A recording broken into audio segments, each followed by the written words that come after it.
Əvvəla Həzrət Əlinin Əbu Bəkirə, Ömərə, Osmana beyət etməsi haqqında bir dənə dəlil istəyirəm, nəqli dəlil istəyirəm.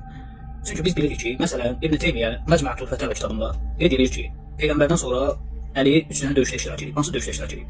1. Siffeyn, 2. Cəməl, 3 Nəhrəvan. 3 döyüşdə.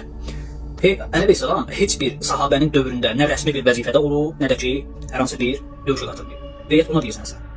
Əgər Əbu Bəkir həqiqətən haqq idisə, Əli əleyhissalam niyə gedib dərhal ona beyət eləmədi? Gələn iddia lap maraqlıdır. Bu adam deyir, mənə bir dənə nəqli dəlil gətir ki, Əli Əbu Bəkirə, Ömərə beyət edib. İddia edir ki, Həzrət Əli heç bir rəsmi vəzifədə olmayıb, heç bir döyüşə qatılmayıb. Yəni bir növ küsülü qalıb evdə, ta özü xəlifə olana qədər. Deyir, əgər Əbu Bəkir haqqı idisə, niyə Əli dərhal gedib beyət etmədi? Ay aman. Bu adamlar Həzrəti Əlini, Allah ondan razı olsun, necə aciz, necə passiv, necə qorxaq bir obrazda haşa təqdim etdiklərinin fərqindədirlərmi? Deyir, dəlil gətir. Yaxşı, gətirirəm. Amma Buxaridən yox, Müslümdən yox. Elə sənin öz Qurandan sonra ən müqəddəs saydığın kitabdan gətirirəm. Nəhcül Bəlağə. Şərif Razi toplayıb. Sizin fəxriniz. Açın oxuyun. 6-cı məktub. Həzrəti Əlinin Müaviyyəyə yazdığı məktub. Görün İmam Əli nə deyir? Mənə, Əbu Bəkirə, Ömərə və Osmana beyət edən insanlar beyət etdilər. Həm də eyni şərtlərlə. Hazır olanın, orada olanın seçimi pozmağa, qayib olanın, orada olmayanın rədd etməyə haqqı yoxdur. Şura mühacir və ənsara məxsusdur. Əgər onlar bir nəfərin ətrafında birləşib ona imam desələr, bu Allahın razılığıdır. Bir dəqiqə. Əli deyir ki, mühacir və ənsarın seçimi Allahın razılığıdır və Əbu Bəkirə edilən beyəti öz beyəti ilə eyni tutur. Bəli. Bismillahirrahmanirrahim. Elhamdülillahi Rabbil a'lemin.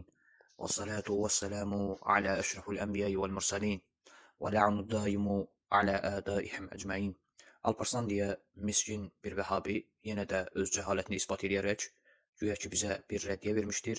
Hansı ki biz iddia eləmişdik ki, bizə bir dənə nəqli dəlil göstərin ki, Həzrət Əli əleyhissalam Əbu Bəkirin, Ömərin, Osmanın dövründə hər hansı bir döyüşə qatılıb və yaxud hər hansı bir rəsmi vəzifədə olub.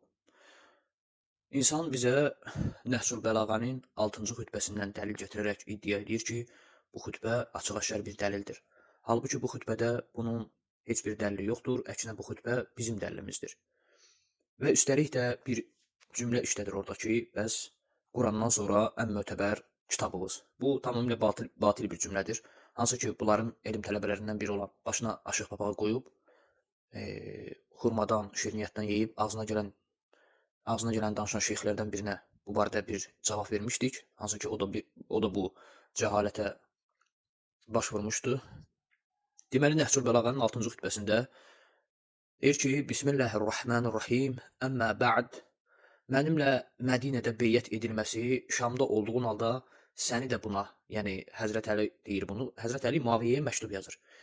Deyir ki, mənimlə Mədinədə beyət edilməsi Şamda olduğun halda sənin də buna, yəni mənə tabi olmağa iltizamlı idir. Çünki mənimlə beyət edənlər elə Əbu Bəkir, Ömər və Osmanla da beyət etmişdilər.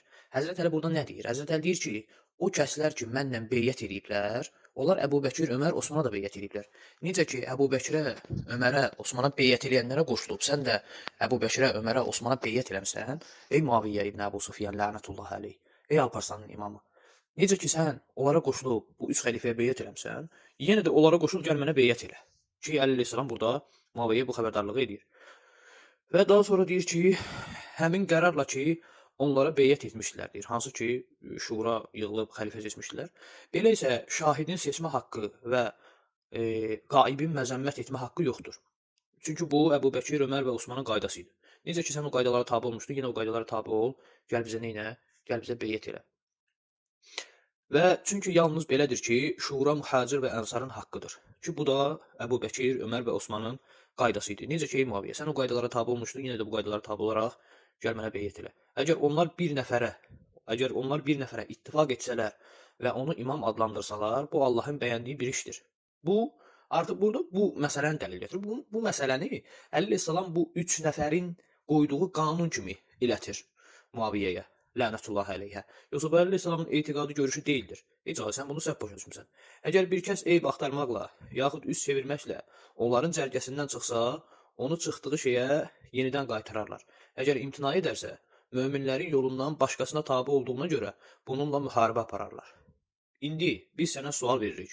Deyir ki, əgər hansı ki kim Əbu Bəkirə, Ömərə, Osmana beyyət eləsə, vəssalam, bu beyyətdir, heç bir problem yoxdur. Kim də deyir onlardan nöqsan tutsa, nöqsan axtarsa, kim onlara qarşı onu dəvət edirlər ki, nöqsan axtarmısan, bir qələt eləmisən, gəl yenidən bizə beyyət elə, bizə tabe ol, bizim nöqsanlarımızı axtarma. Əleyhissalam deyir ki, əgər bu işdən əl çəkməsə, yəni onlara beyyət eləməsə, o zaman ondan döyüşərlər, onu öldürərlər. Biz sənə sual veririk, ey cəhalət şeyxi, necə olur ki, biz deyəndə ki, imamət usuli dindəndir və tərk eləyən kafirdir, küfr əhlidir, öldürülür. Siz deyirsiniz ki, yox, imamət furu dindəndir. Yəni kim imaməti inkar eləsə, o kafir sayılmaz. Çünki bu xəfi məsələdir və bunun Quran və sünnədə heç bir dəlili yoxdur. Quran və sünnədə açıq bir dəlili olmayan, xəfi məsələ olan furu dindən bir məsələyə görə Əbu Bəkir, Ömər, Osman insanlarla müharibə aparırmış. Və Əleyhissalam sonra deyir ki, Allah onu özünü seçdiyi şeyə qovuşdurar və o cəhənnəm əhli olar. Baxın, diqqət edin. Əleyhissalam burada deyir ki, əgər kimsə xəlifəyə qarşı çıxarsa, Allah deyir, artıq bu onun öz seçimi olur və Allah da nəyi seçir? Artıq cəhənnəmi seçir. Allah da onu atır cəhənnəmə. Daha sonra Əleyhissalam deyir, həqiqətən Təlhə, baxın, bunu da qeyd edeyim, qardaşlar. Əleyhissalam burada deyir ki, əgər kimsə xəlifəyə qarşı çıxsa, bu Əbu Bəkir, Ömər və Osmanın əqidəsi olub. Yəni onlar kim xəlifəyə qarşı çıxsa onu müharibə edib, onunla müharibə edib onu öldürüblər. Necə ki Malik ibn Nuveyrəni öldürüblər. Arvadını da zorlayıblar. Və qardaşlar, bu əqidəni təbii ki sünnilər qəbul eləmir. Yəni sünnilər nə deyir? Sünnilər deyir ki, yox, imamət xəfi bir məsələdir, furu dindəndir və onu qəbul eləməyən cəhənnəm əhli olmur. Amma burada Əleyhissalam deyir ki, Əbu Bəkir, Ömər, Osmanın əqidəsi olub ki, onlar cəhənnəm əhlidir. Kim qəbul eləməsə imaməti. Daha sonra Əleyhissalam deyir ki, həqiqətən Təlhə və Zubeyr əvvəlcə mənimlə beyyət etdilər. Sonra bu beyyəti pozdular. Onların beyyət pozmaları elə mənə qarşı çıxmalarıdır. Mən də onun əsasında elə onlarla döyüş apardım. Nəhayət haqq və Allahın əmri zahir oldu. Halbuki onların bu işdən xoşu gəlmirdi. Belə isə sən də müsəlmanların varid olduğu şeylərə varid ol. Sual, ey Alparslan, ey cahil, ey kəzzəb, sənə sual veririk. Əleyhissalam deyir ki, kim xəlifəyə qarşı çıxarsa, onunla müharibə aparılar və o cəhənnəm əhli olar, öz cəhənnəm yerini seçər. Necə də pisdir o cəhənnəm. Biz sənə sual veririk. Sən bu sözləri qəbul edirsənsə, sən bu kəlmələri qəbul edirsənsə, Ayşə, Təlhə, Zubeyr cəhənnəm əhli olmalıdır. Çünki xəlifəyə qarşı çıxmışlar. Həmçində Muaviyə ibn Əbu Süfyan. Deyir ki, çünki mənim yanımda işlərin ən sevimlisi sənin barəndə sağlamlıq və qurtuluşdur. Yəni səni dəvət edeyim, sən də qəbul elə, o cənnət əhli, yəni mənə beyyət elə, o cənnət əhli. Əgər deyir belə etsən, səninlə müharibə deyir, əgər mənə beyyət eləməsən, Əleyhissalamdır, səninlə müharibə aparacaq və Allahdan istəyəcəm ki, səni hidayət eləsin. Deyir, sən Osmanın qatili barəsində uzun-uzadı söhbətlər etmisən. Belə isə, əgər düz deyirsənsə, əvvəlcə müsəlmanların varid olduqları şeyə varid ol.